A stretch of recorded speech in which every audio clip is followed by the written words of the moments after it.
بسم اللہ الرحمن الرحیم۔ حضرت انس رضی اللہ عنہ سے روایت ہے، انہوں نے بیان کیا کہ حارثہ بن سراقہ رضی اللہ عنہ بدر کی لڑائی میں شہید ہو گئے۔ وہ اس وقت 9 عمر تھے تو ان کی والدہ نبی کریم صلی اللہ علیہ وسلم کی خدمت میں آئیں اور عرض کیا، یا رسول اللہ، آپ کو معلوم ہے کہ حارثہ سے مجھے کتنی محبت تھی۔ اگر وہ جنت میں ہے تو میں صبر کر لوں گی اور صبر پر ثواب کی امیدوار رہوں گی، اور اگر کوئی اور بات ہے تو آپ دیکھیں گے کہ میں اس کے لیے کیا کرتی ہوں۔ حضرت صلی اللہ علیہ وسلم نے فرمایا، افسوس، کیا تم پاگل ہو گئی ہو؟ جنت ایک ہی نہیں ہے، بہت سی جنتیں ہیں، اور وہ حارثہ رضی اللہ عنہ جنت الفردوس میں ہے۔ صحیح بخاری حدیث نمبر 6550۔ شہداء کے لیے اللہ تعالیٰ کے ہاں بہت بلند درجات ہیں۔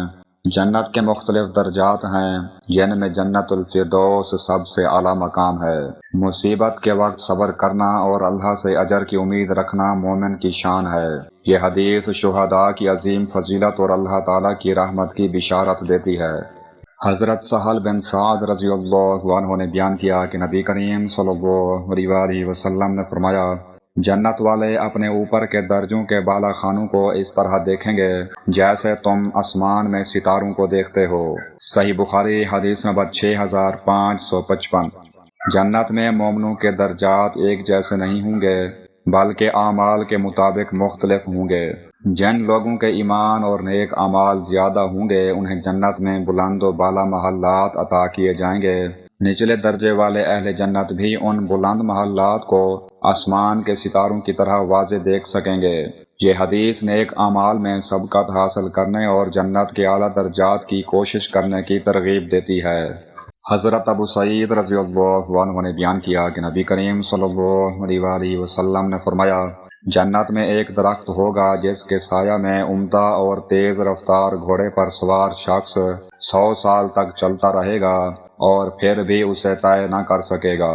صحیح بخاری حدیث نمبر 6553۔ یہ حدیث جنت کی بے مثال وسعت، خوبصورتی اور نعمتوں کا بیان کرتی ہے۔ جنت کی نعمتیں دنیا کی ہر نعمت سے کہیں زیادہ عظیم اور انسانی تصور سے بڑھ کر ہیں۔ اس حدیث سے معلوم ہوتا ہے کہ اللہ تعالیٰ نے اپنے نیک بندوں کے لیے ایسی دائمی نعمتیں تیار کر رکھی ہیں جن کی حقیقت دنیا میں مکمل طور پر سمجھنا ممکن نہیں۔ اس لیے مومن کو چاہیے کہ نیک اعمال کرے اور جنت کے حصول کی کوشش کرے۔